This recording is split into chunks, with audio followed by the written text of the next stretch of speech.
Finally अहिले चाहिँ हामी पुग्यौं तारेभिर। हामी चाहिँ तारेभिर आइपुग्यौं। म्यामको बिहा स्या खाइसकेर पनि घुम्नु।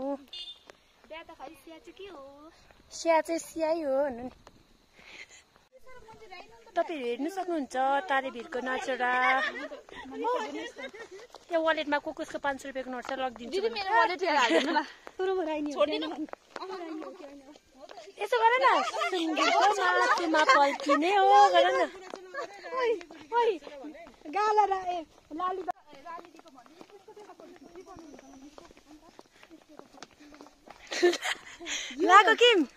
लाको किमको साडी बनाइ हेरिसक्नुहुन्छ तपाईहरु।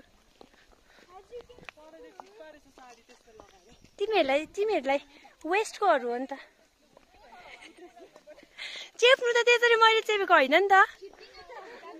मलाई प्लिज हेर्नुस् त तारेभिर यति साह्रो दामी भएको रहेछ। अहिले चाहिँ ग्रीन कलरको भएको रहेछ है। हामी किन बाहिर घुम्नु जाने, यति साह्रो राम्रो है। हाम्रो इन्भाइरोमेन्ट यति साह्रो निट एन्ड क्लिन छ। हेर्नुस् त कति दामी छ। अब चाहिँ हामी तारेभिरहरू घुमिसक्यौँ। अब फर्केको होस्। अब साडीहरू फेरेलै भयो भने नो प्रब्लम। तपाईँलाई भिडियो देखेको राम्रो। अब नेक्स्ट टाइम हामी बिहा खानु दिदीकोमा जान्छौँ। त्यति बेला चाहिँ कहाँ जानु? मेरोमा यो क्यामेरा भित्र पस्छ कि अन्त राम्रो देख्छ र त म यसरी निकाल्छु त। फ्रन्टबाट राम्रो आउँदैन। अब चाहिँ हामी गएको घर। By by by by.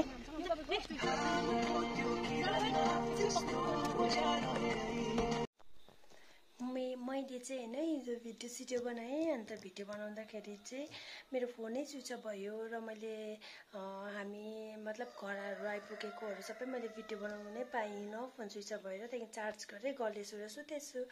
र म